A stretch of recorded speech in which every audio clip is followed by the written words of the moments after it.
Welcome everybody to our Moms for America online class. We've been studying God's hand in building of America. Today we actually finish this first seminar. Woohoo!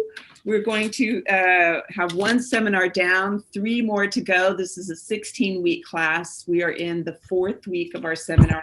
Remember, if you ever can't be on live, we always record them and put them on about 2 or 3 days after we actually teach the class, so you can keep up that way. My name is Julene Jackson. I'm the National Vice President for Moms for America over cottage meetings. And ideally, you have cottage meetings in your home. So welcome via online to my home. I just decorated for Valentine's Day a few weeks ago. I've got Cupid and the hearts going on, so you get to see a little bit of my home. But ideally, you take 3 or 4 or 5, 6 women and you gather once a month or once a week, and you teach these sort of lessons. We have so many resources through Moms for America that you can choose from that best fits your needs in your neighborhood and your home and your community. But we do these online cottage meetings to kind of give you a model or an idea of what it might look like. Now, obviously, because we have so many moms around America on these online cottage meetings, we don't have participation, but that's probably the most important part of your cottage meeting. Is when you're in the home, you'll teach a little bit, then you'll chat a little bit, you'll teach a little bit, someone will share an experience, and that's really where the real magic occurs, as women gathering together, teaching one another, sharing, learning from each other. Well, we're on the last section of our class today, and I hope you can see by now God's involvement in the establishment of this land is really indisputable. We think of little Joan of Arc and how she, at this age of 13, 14, 15, 16, saved her country from falling into the hands of France, from falling into the hands of England. And then Christopher Columbus said, I was led by the hand of God to this new world. And then now the pilgrims leaving their homes, knowing that they were going to be under covenant with God. If they would go and bring God to this new land, that he would protect them and establish what would become America. And then Samuel Adams, we learned about, was it 2 weeks ago, the father of the Revolutionary War, and the genius of Thomas Jefferson, and how the Lord prepared his mind and his intellect to be able to write the Constitution, or write the Declaration of Independence, and really lay the foundation for the Constitution. And then our great general, George Washington, we talked about last week, and those miracles during those revolutionary years, those 8 difficult, dark years. And so I just want to tell you, a few weeks ago, I came across the most wonderful hour-and-a-half kind of reenactment of Joan of Arc.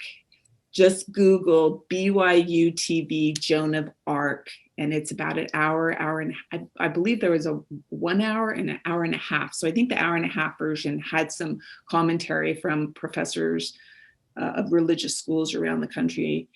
And then they actually tell the story of Joan of Arc. And I watched it with my little 13-year-old daughter, and she stayed awake. It was in the evening time. This is the true test, to watch something and your children don't fall asleep.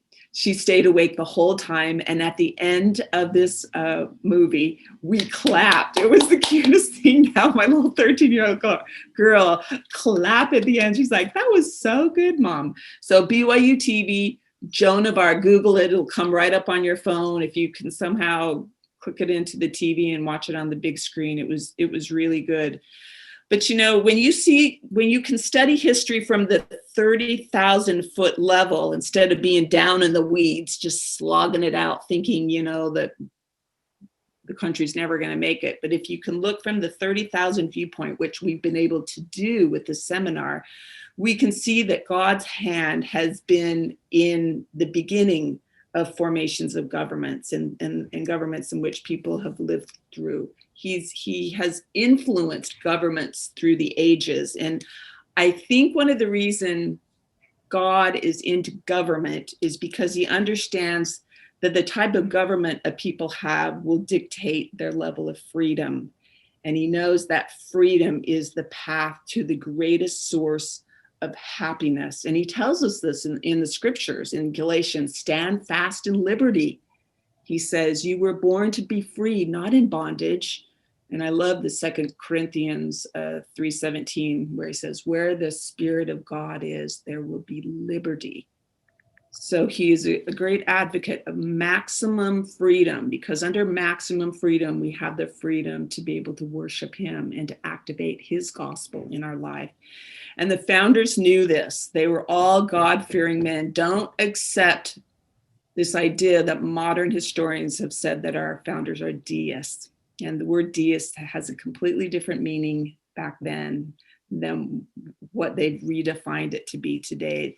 Our founders very much believed in God. And if you read their original writings, they talk immensely about how God protected them, how he spared them, how, they'll even say that they knew that the Constitution was struck off by the hand of God. It was a miracle these men were able to come to a consensus and write this document and do what they did. I really do believe that these men were the wisest men that God rose up at this time. Someone said they graduated from a very unique university, the University of Hard Knocks. And I think, oh yeah, I think I'm enrolled in that university. But they didn't quit and they didn't give up. And that's what allowed God to do what he did with them and their efforts. And I've said this before, but God did not establish the first free people in modern times just to see them collapse into oblivion. America can and it will be saved, but we have to do our part. And the fact that you're on this call today tells me you are awake. You're standing at attention, wanting to learn how to do your part. What will be the most impactful thing in your life and in your family's life and in your community and your nation? And if you have that kind of willing heart, I'm telling you, sisters, God goes to work when you show up with a willing heart. You don't have to have experience. You don't have to have expertise. You don't have to have knowledge. You just have to have a willing heart. And we are here. And so here we go. So we talked about the Revolutionary War last week, and it is over. It ended officially in 1783. And George Washington and Thomas Jefferson both knew that the foundation of this new country had been badly laid in that weak constitution known as the Articles of Confederation. And they really felt that it was a miracle that this constitutional convention even took place, because after the war, for all intents and purposes, the 13 little colony states now just kind of wanted to go their separate ways and to be independent little nations almost. So it was shortly after the end of the Revolutionary War when George Washington learned that the army was planning to seize power and were going to try and make him king, that he pled with the states to please, let's get together as soon as possible and work on a stronger federal government. And it took a few years, and it was he that instituted these little trade conferences amongst the different states, and most of the states weren't interested and wouldn't come. But he had a conference in 1786 where 5 states showed up, and it was successful. And that's when they realized we need to all get together and discuss some of these problems we're starting to have now with the economy and with politics. And so Congress issued an invitation to a general convention. And it was scheduled to begin in May of 1789. So girls, that's, there's been about 4 years from the end of the Revolutionary War. And, it's interesting to me that George Washington still had his hand in this, even though, he went home to his Mount Vernon after the Revolutionary War, after leading the war 8 years of dark, difficult days. And to me, he's such an example of you can give and you can give, and the Lord will still try you. Because when he came home, his farm, his home, Mount Vernon, was deeply in debt. He said, I don't remember being this poor since I was 15 years old. And even when he came back to the Constitutional Convention in 1787, he was still in debt, and he was trying to sell some of his land, and he didn't have any bidders. And he was so embarrassed, he would have to turn away the sheriffs because of back taxes that were owed. And to put salt on his wounds, I think I told you this last week, he even received a polite letter from his church seeking payment for a late rent on his pew. But I love a quote I found from George Washington. So even in the midst of, here he's served his country, given it his all, and now he's, struggling financially, but still hasn't abandoned this newly formed little country. He said, "Find happiness," this is George Washington, "with health, without health or wealth. It's better to go laughing than crying through the rough journey of life." Now, out of all the people, he could have been a little bitter, a little bit sour. He'd given. And here, the Lord can't cut him a break, but he chose optimism and hope. And, it's so interesting. I was at an online church, a women's little church meeting on Sunday. And the lesson was entitled "Be of Good Cheer." And the gal that was leading the discussion was quite despondent. And you could tell she was just fraying around the edges. She was weeping. And then women who would comment were crying about the state of affairs. And to be honest with you, I live in Washington, D.C. That's where I worship. So I know that most of the people that they voted for are in office. So I'm thinking in my mind, ladies, what are you so bummed out about? You people are in office, but they chose to kind of just look on the difficulties of life. And it made me so grateful for the example of George Washington, who most certainly could have whined and complained about the state and status of his life at this time. He'd fought for this country, and now the country was falling apart, and he was poor. And so he led by example. He was one of the delegates from Virginia that was going to show up to this constitutional convention. Interesting enough, 73 delegates were chosen from the 13 colonies to attend this convention in Philadelphia, but only 55 of the delegates came because none of the states would give them any money. So they were going to have to pay for this all on their own.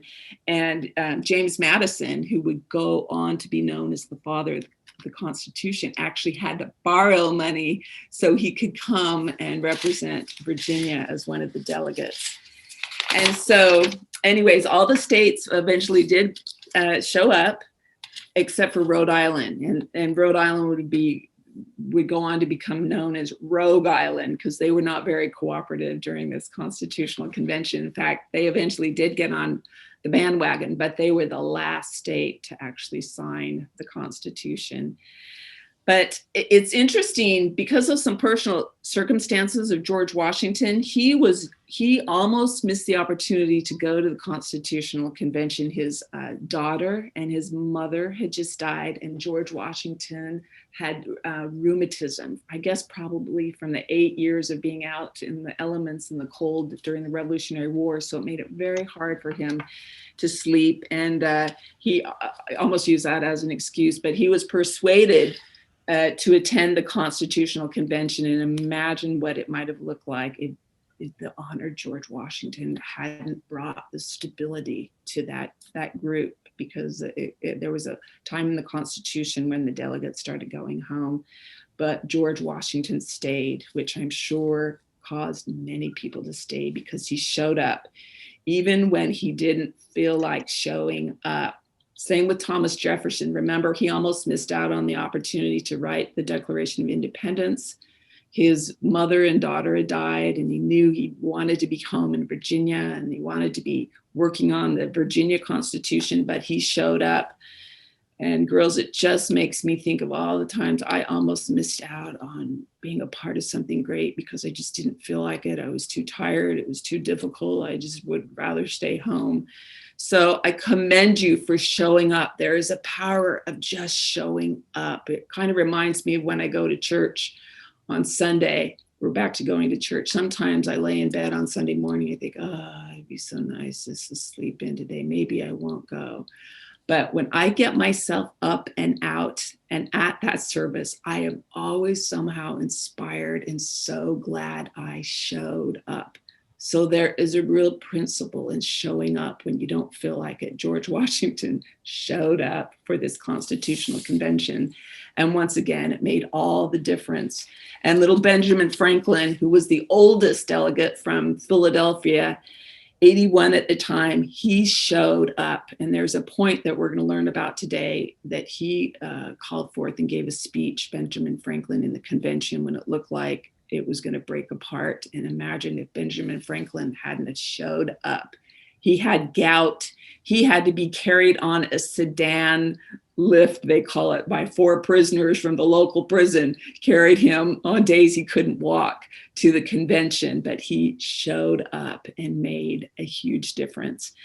And so 2 of the men that had made the greatest contributions to our country were not there at the Constitutional Convention, John Adams and Thomas Jefferson. They were serving as ministers in England and in France, but they had laid the foundation with some documents that were going to be used by the delegates at the convention. And Thomas Jefferson was very close friends with James Madison. And James Madison was about 8 years younger than Thomas Jefferson, but they were both Virginians, and they have houses that are close to each other, Monticello and Montpelier. Today, they're only about a half an hour away from each other. And Thomas Jefferson would send books to James Madison and kind of coach him up on what he considered to be the essential elements of a good constitution, and kind of made Madison a walking encyclopedia of these notions of good government. And it said that no one came better prepared to the Constitutional Convention than James Madison. And Thomas Jefferson was schooling him from across the ocean in England, so to speak. James Madison is an interesting founding father. We know he was the 4th president of the United States, and he was a short man, and he was kind of sickly. But he lived to be 85, so he was healthy enough to do what God needed him to do. He was schooled, even though he was a Virginian, he graduated from Princeton, and he studied under the great John Witherspoon, who was a signer of the Declaration of Independence. And John Witherspoon was also the president of Princeton at that time. And James Madison was considered the most able political leader in the National Assembly, that Constitutional Convention. Even though he was the youngest, he was the most learned and studied that was there. And he would go on to become, like I mentioned, the father of the Constitution. He's an interesting man. Put on your bucket list, girls, Montpelier. It's a beautiful home. And there's a visitor center there, and you kind of get the spirit of this man. He married Dolly Madison, and she was a widow and brought with her a surviving son. But James Madison and Dolly never had any children. But Dolly how can you not love a lady named Dolly? But Dolly really was a great hostess, and she was popular and had great social graces. And she was the one during the War of 1812, when the White House was on fire. England was warring again, and James Madison was the president. She quickly saved that great portrait of George Washington that was hanging on the wall, took it out of the frame, rolled it up, and headed for safety. And that picture is on the wall in the White House to this day. She lived about 13 more years after James Madison died, and her son mismanaged their home, Montpelier, and she had to sell it. And she was actually impoverished the last few years of her life. I'd really love to read a book about her. I don't know that much about her, but once again, it's a reminder to me, women, that just because we serve and we give, it doesn't mean that, okay, the Lord is going to take it easy on us. I mean, he might try us till the very end. I mean, the great Dolly Madison, who did so much as a founding mother, lived her last days probably at the mercy of people to take care of her. But I'm inspired by these founding fathers and mothers that didn't curse God and give up and become bitter, but they just accepted the lot that they had and continued to fight and do what they felt inspired to do until the end. And so anyways, the postponement of the Constitutional Convention. Everyone was about 2 weeks late showing up, except the Virginia delegation, which composed of 7 great men. And so during those 2 weeks, the members of the Virginia delegation worked on what would be known as the Virginia Resolves. They formulated 15 resolutions that they described would be some of the things that they thought the new system of government should contain. And so they had these all resolves that they would actually, that would be the template that they would work off of during the Constitutional Convention. And so two of these 7 men from Virginia, obviously there was George Washington and James Madison and George Mason. There's a university, the George Mason University in Virginia. And then 2 men by the name of Edmund Randolph and George Wythe. Do they sound familiar?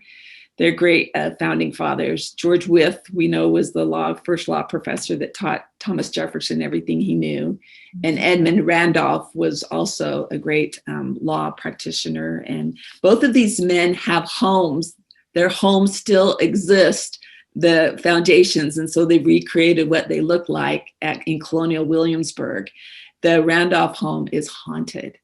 And so you got to go to colonial Williamsburg and take one of the ghost tours, because the guides always tell these stories about Edmund Randolph's. It's a large, big red house being haunted. And then, George Wythe's home is my favorite home. I love how it's decorated. So put that on your bucket list, colonial Williamsburg down in Virginia.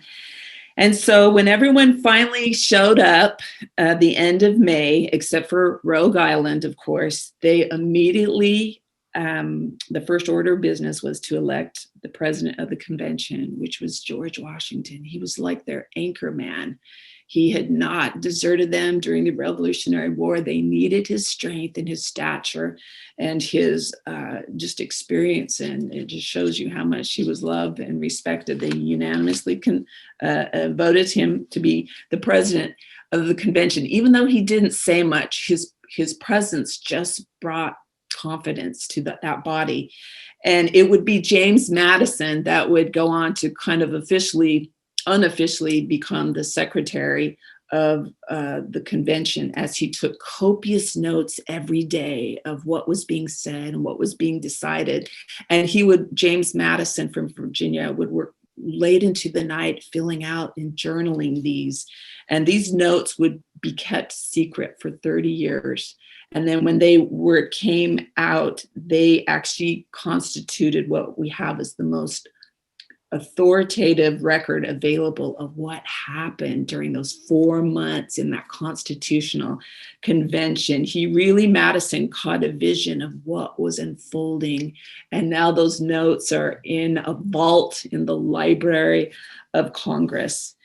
And so it's said that during the 4 months, so what they would do is George Washington convened over the convention, but sometimes they would resolve into what it was called the Committee of the Whole, where George Washington would step down and a temporary chairman would sit in his little place. And then they'd have this informal, unofficial dialogue where they would go back and forth and hash it out and change their minds.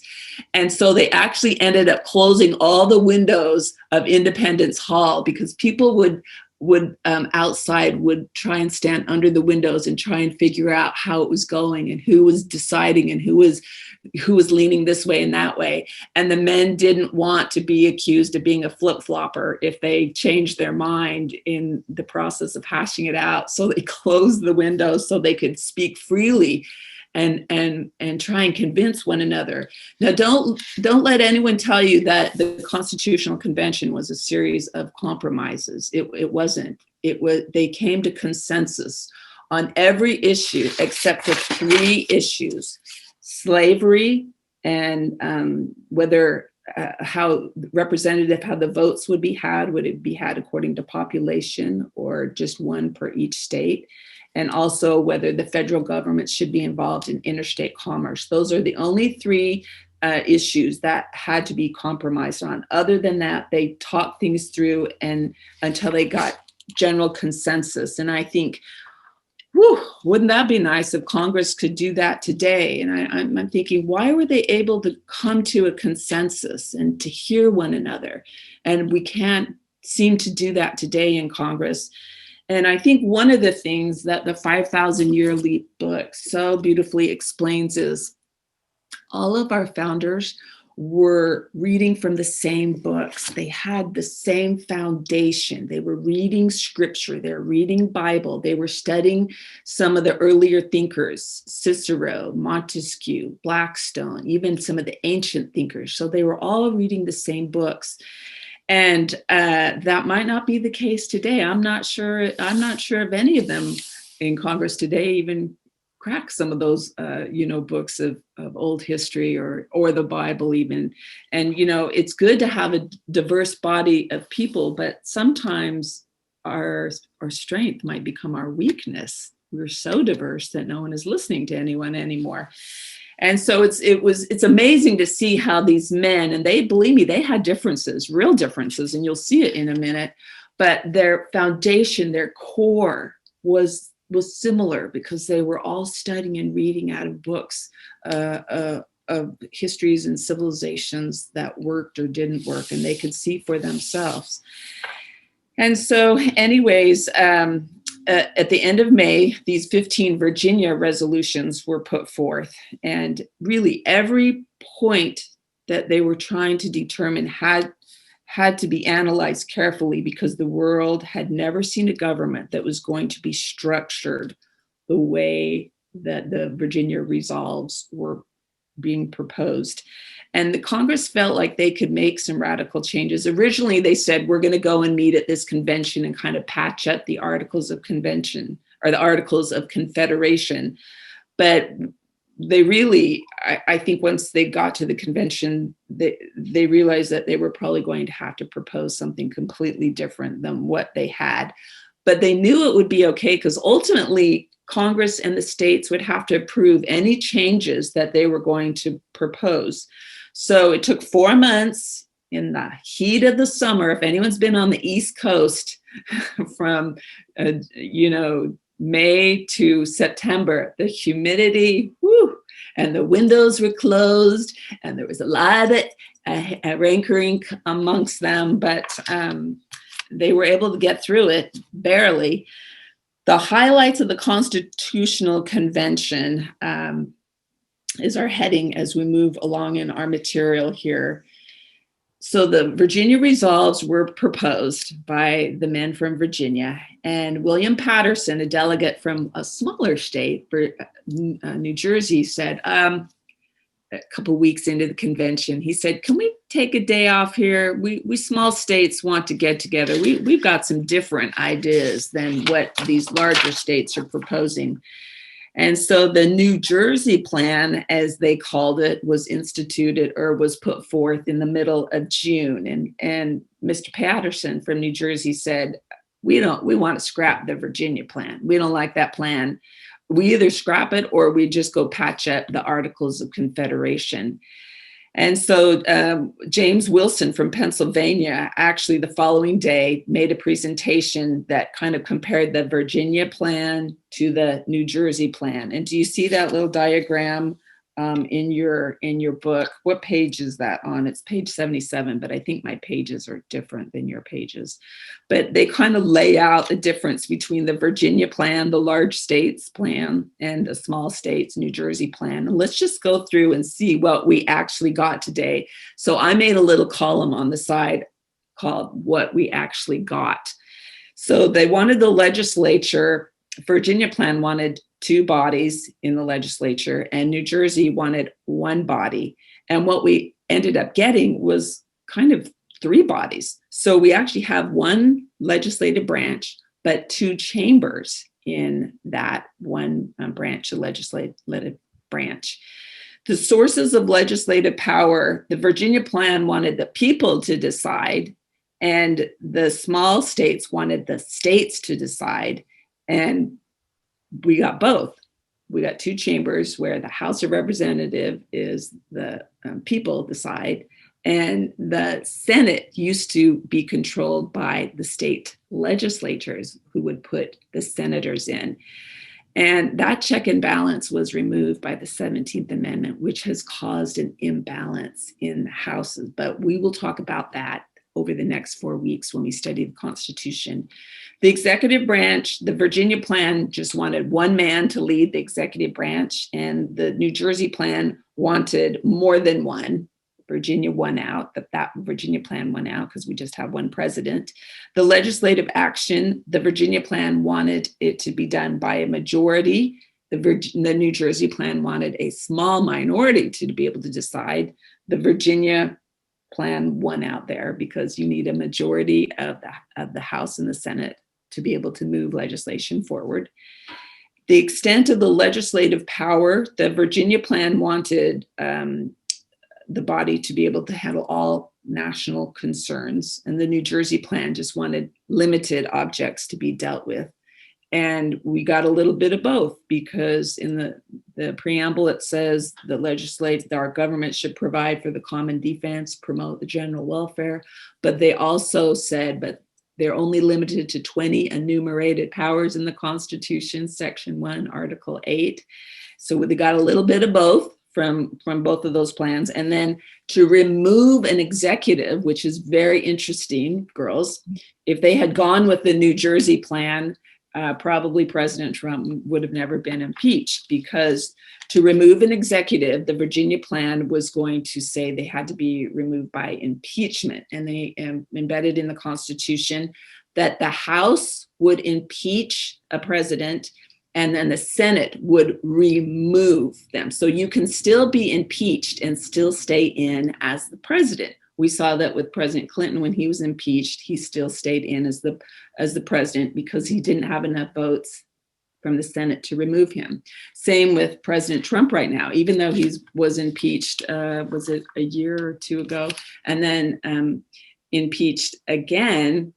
And what is going on now, because it's the first day of the trial of in the Senate, to remove a president that has already been removed from office. So there's this big debate whether it's even constitutional what they're doing, but nowhere in the Constitution does it talk about removing a president retroactively who has already been removed.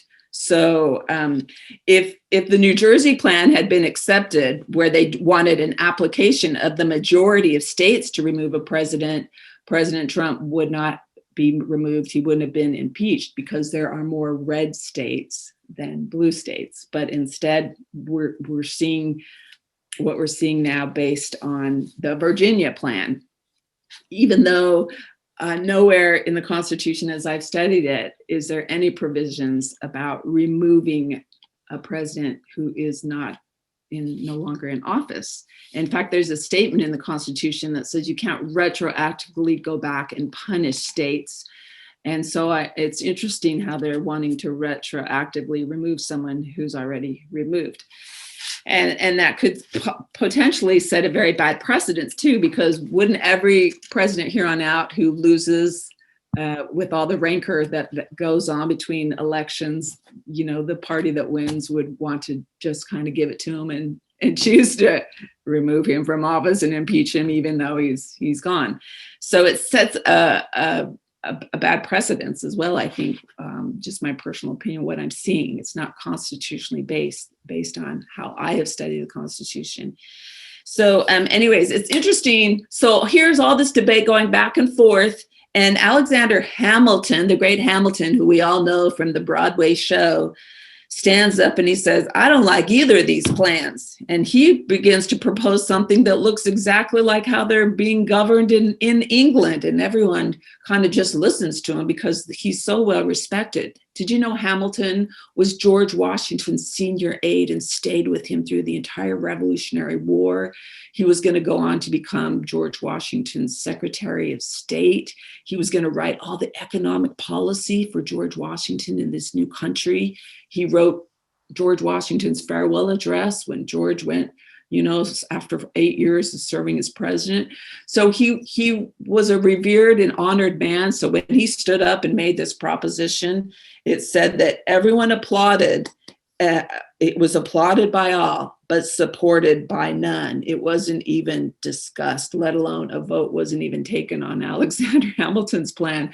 So you can see even these good men had differences. And for a time, Alexander's ego was sufficiently wounded, and he took his ball and he went back home to New York. He left the convention for a little while because he just was probably stewing about this defeat, or they didn't even take it up on vote. But good on him, he eventually came back, which says so much about him. You know, Alexander Hamilton is an interesting guy. He was born an illegitimate child in the West Indies, and a wealthy merchant sponsored him to come to America, and he was educated at King's College, which is now Columbia. And he practiced law, and he would go on to write 51 of the 85 Federalist Papers. And these papers were little articles that would be published in the newspaper trying to convince people to vote and the states to vote for this new Constitution. But for a time, he was hurt, he was offended, he left the convention for a little bit. But his Federalist Papers that he wrote were probably the best means of winning the hearts over of the people in the states to accept this new Constitution. So Alexander Hamilton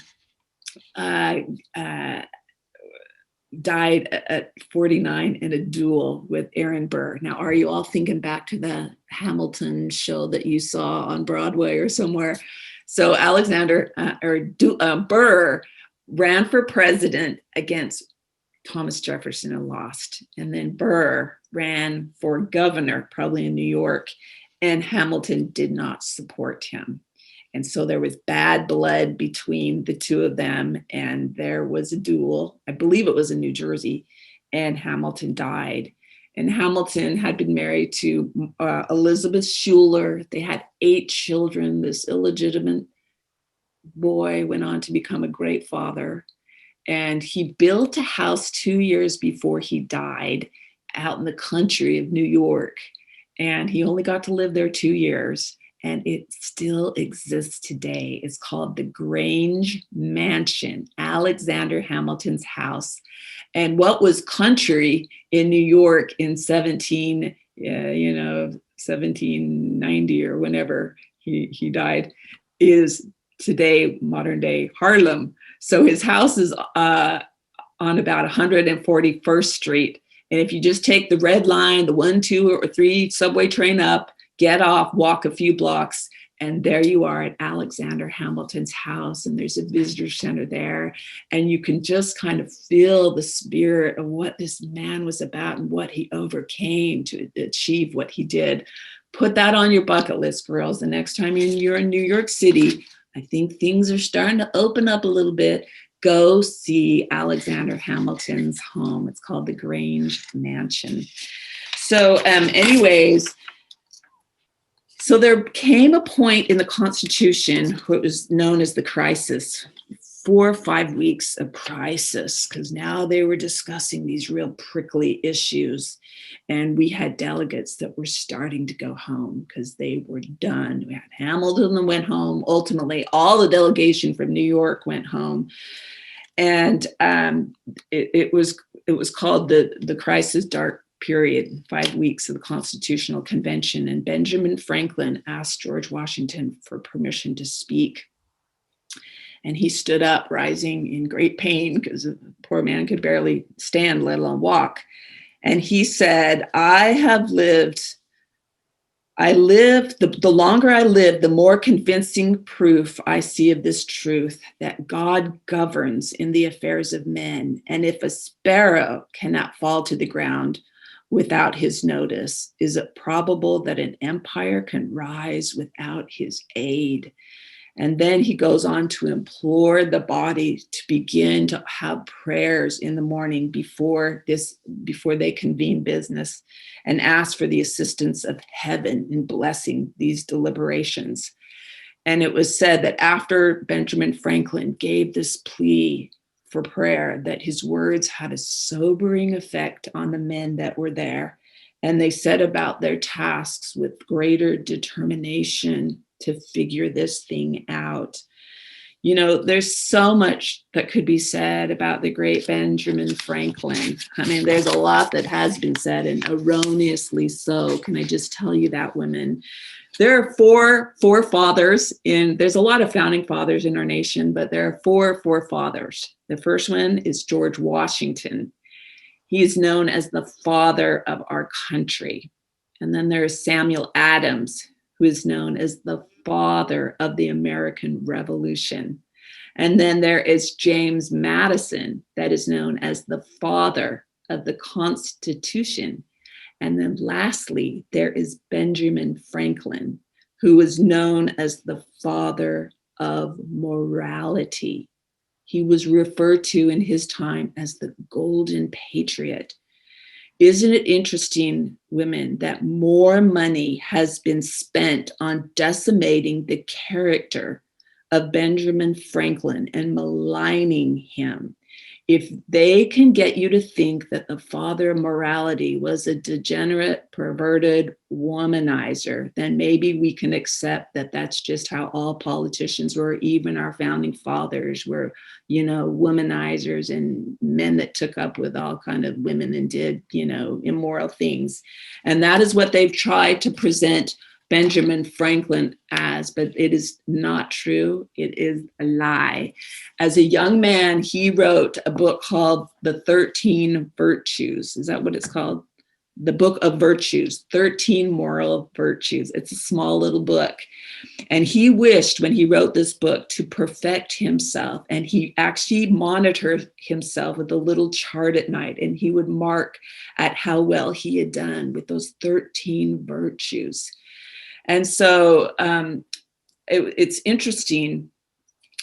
I have recommended the real George Washington, the real Benjamin Franklin, and I have to recommend this book, the real Thomas Jefferson, and now the real Benjamin Franklin, which dispels these lies and myths of how Hollywood. I've seen movies of Benjamin Franklin in tubs with French women. I mean, what they've done to the character of our father of morality is really shameful. So please get this book. It's so interesting. A few years ago, when my husband served in the state Senate in Utah, we were one night at the governor's mansion. And the governor, for some function, the governor was speaking, and he was boasting a little bit that he was a descendant of Benjamin Franklin. He was my cousin, Governor Herbert said. And he said, I know he wasn't a perfect man. He had some illegitimate women or children and liked the women, but he said he did some great things. And when he said that, I just thought, oh, my heart sunk. So I went up to the governor of Utah a couple of years ago at the time, and I said, I want you to know that your governor, your ancestor, your cousin was known as the Golden Patriot in his day, the father of morality. I said, some of the things that you think you know about him are wrong. I said, I have a book I want to get you. And the next day I marched up to his office, wrote an inscription in the book, and left it with his secretary. And 2 weeks later, he wrote me a handwritten note saying he had started to read it and so appreciated this different, perspective on his cousin. So women, as you begin to understand these founding fathers, you're going to have to defend them because modern historians are doing a real number on them. It was so interesting. Last week, I received a text from one of the mothers on our call, and she said that very week she had been talking with someone in her family about Thomas Jefferson, and that family member said, I like him, but I don't think as highly of him anymore because I know he had illegitimate children with his slave. And she said, I was able to share some of the things that I had learned online. And also, remember, girls, 2 weeks ago, I referred you to a 1-hour presentation. If you go Google thomasjeffersoncenter.com, up comes a presentation, a really good looking Black man. And he talks about the founders and slavery, debunking the smear job against the founders. And she said, I actually went and listened to that. And I was able to refute my family member by some of the things I had learned in that presentation and in our online cottage meeting here. And that man, by the way, is my husband. I always like to say he looks really cute, but to me, he looks cute. But as we learn more about our founders, we're going to have to defend them, because there's been a lot of lies that have been perpetuated and incorrect beliefs and rumors about these founders. Because if we can malign them, we can actually malign their teachings, and we can malign, what they gave us, that they say was inspired of God. And so anyways, that's just a little bit about Benjamin Franklin. So during these dark hours, look at poor George Washington. He had hung in there, and he said, even he, during these dark days of the convention, said, I just repent from having anything to do with this business. And it said, observers said that George Washington during this period of the Constitutional Convention looked as grim as when he, during his darkest days at Valley Forge. But the interesting thing about George Washington is he could have quit, but he didn't. He stayed there, and he stayed the course. And there was actually a breakthrough in the convention in mid-July, where they were able to kind of agree on the formulation for allocating representation with the small states and with the larger states. And they kept at it, and they realized that as a group, the group was smarter. The whole of the group was smarter than the smartest person in the group. And so they just kept with it, worked through the contentions, and came to consensus. And so they finished writing it at the end of July. It went to the Committee of Style. Gouverneur Morris was one of the founders, who was a great penman of the Constitution. He kind of tightened up the wording and made the text sing, so to speak. Gouverneur Morris was a delegate from from Pennsylvania, and he had a peg leg. If you go to the National Constitutional Center in downtown Philadelphia, it's this beautiful center. There's a life-size depiction, statue of Gouverneur Morris with his peg leg. And he was kind of an odd founding father, but he wrote the preamble to the Constitution, kind of that introduction about what the Constitution's about is known as the preamble. He wrote some of the most famous words in all of American history. We, the people of the United States, in order to form a more perfect nation. So he wrote that preamble. He did his part as well. And then what you see on the founders' new government, you see this little diagram, a little pyramid. You see that in your books. What they gave us was exactly what they had visualized as they read ancient Israel and the Anglo-Saxons. They firmly fixed the government in the balanced center, with few areas to be decided by the federal government, and then see how it goes down with the pyramid. And really, this comes right out of the Old Testament, where Moses gave us captains of tens, fifties, hundreds, thousands, 10,000s. So what they intended in Moses's day, and what our founders intended, that the local problems would be solved at a local level where they're closest to the people. All right. And in our wonderful book, The 5,000-Year Leap, it talks about strong local self-government is the keystone to maintaining our freedom, to solve our own problems at the local level, at the school board level, at the city council level, at the state level, instead of looking to Washington, D.C. They just intended for the federal government to solve only certain problems, and most of the host of other problems were to be solved at the local level, and that only a few, only limited and carefully defined powers should be given to the government, and all the rest should be determined by the people, should be retained by the people. That's actually the 10th Amendment. And James Madison, his observation was as well that the powers delegated by the proposed Constitution to the federal government should be few and defined, and the rest should be remained in the state governments, and they should be numerous. So there's horizontal and vertical checks and balances that they built into this Constitution to protect the people from a potential runaway government. And it's interesting that they kind of show the horizontal checks and balances between the legislative, executive, and judicial were put into place in the Constitution. And if everyone did their job the way that it was supposed to be done, that they would kind of fly like this beautiful three-headed eagle. Do you see that diagram in your book? The executive, one head represents the executive, one the legislative, one the judicial. And there's two eyes in the legislative head for the House and the Senate. A lot of people think because of the 17th Amendment, we just have one eye. And I will explain that to you over the next few weeks as we study the Constitution. But the first wing is the wing of compassion, which represents the House of Representatives, and they're the problem solvers. They want to solve all the people's problems. And then the second wing is the state, that represents the states. And they're going to ask the question, well, wait a minute, can we afford this if we solve this problem? And what does it do to the individual rights and freedoms of the people if we infringe and try and step in and solve this problem? So if both of them are flapping the way they should, it keeps the eagle upright.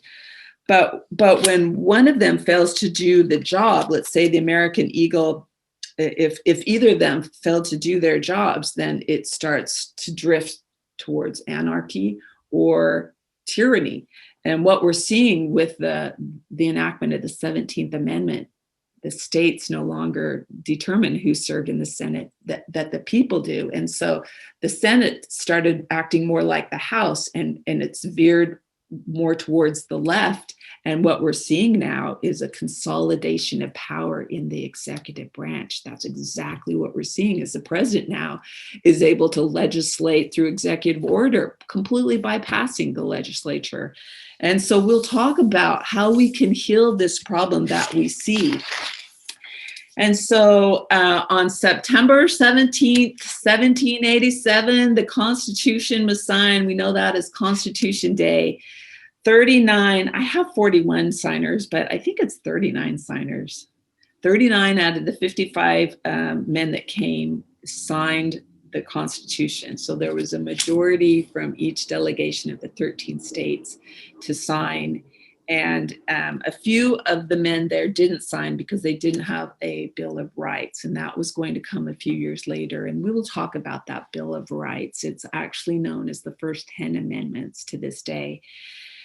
And it's said that James Madison noted in his notes that when Benjamin Franklin signed, the old man wept. Benjamin Franklin wept when he signed his name, because I think inherently he knew of the greatness that they had been able to achieve, and that it had been a miracle, because of many a times throughout the crisis weeks, it looked like it was going to disband and it was not going to come to pass.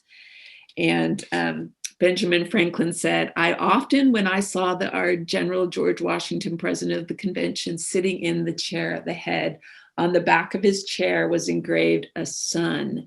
And he said, as I would look at that little sun, I often wondered if it was a rising sun or if it was a setting sun, if we were going to make it. And he said, I am happy to tell you that it is a rising, not a setting sun. It is a rising sun. And that chair still exists today. It is the original chair in Independence Hall in Philadelphia. You got to go see the chair with the little sun on it that Benjamin Franklin said, it's the sun, it's going to come out tomorrow. It is a sun, it is a rising sun on this new nation. So it was going to take a year or two to fully convince the states and the people, to win the hearts of the states to sign off and ratify this. And it would come through the series of Federalist Papers that James Madison and Alexander Hamilton and a few from John Jay were going to put in the articles or articles in the newspapers for about a year to win the hearts and to explain this new government. But sure enough, a year later, 9 of the 13 states were able to ratify the Constitution, and it was adopted in 1789, the same year that George Washington was going to be sworn in as the first president of the United States of America. So I hope, dear ladies, that you have enjoyed our first seminar. We come to the end, and you can see how the events and the people, God really did use them to establish this nation, and that he didn't go through all this effort to establish this first free people in modern times just to see it collapse like we might be thinking, what's happening to our country right now? It will work out. We know that God rewards efforts. I mean, look how he inspired those that were willing to rise and follow the promptings that they were getting from him. Little Joan and, our pilgrims and James Madison and Benjamin Franklin and all these players that God used in these events that he used.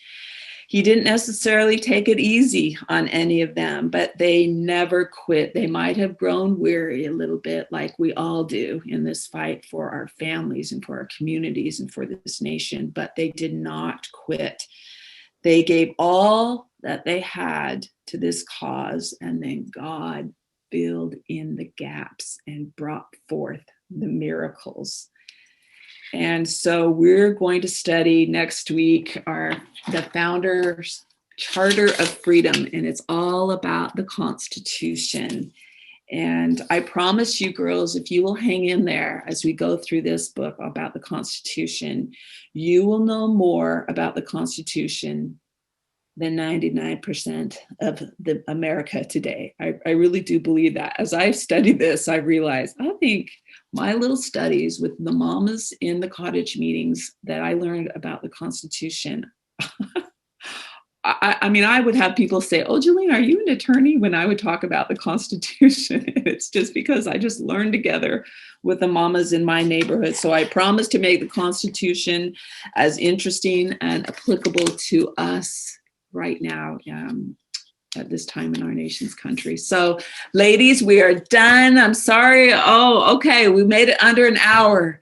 I promise never to keep you more than an hour. It's always my goal to do 45 minutes to an hour. But anyways, thank you so much. Get your books, do your little studies, fill in your blanks, and we will be ready to dive into the Constitution and become as knowledgeable and full of expertise as most people I know through our study together. I promise you this is what will occur. So anyways, we'll just sign off for today. If you have any questions, feel free to stay on and we can talk as long as you want. Feel free to text me or call me if you ever have any questions about anything that I have said. My number, area code 240-338-5737. We also have Vivian on the call, Vivian Brown, who is our wonderful executive assistant with Moms for America, located out of Texas. She's really the go-to girl. If you have any questions, you can email Vivian and she'll try and be as helpful as possible. Please invite your daughters, your friends, your neighbors, your enemies even. Maybe that would help us to all get on the same page. We just we're all singing from the same song sheet like our founders were. They were able to come to consensus. Maybe we can. But anyways, okay. Thank you again. And we will see you next week.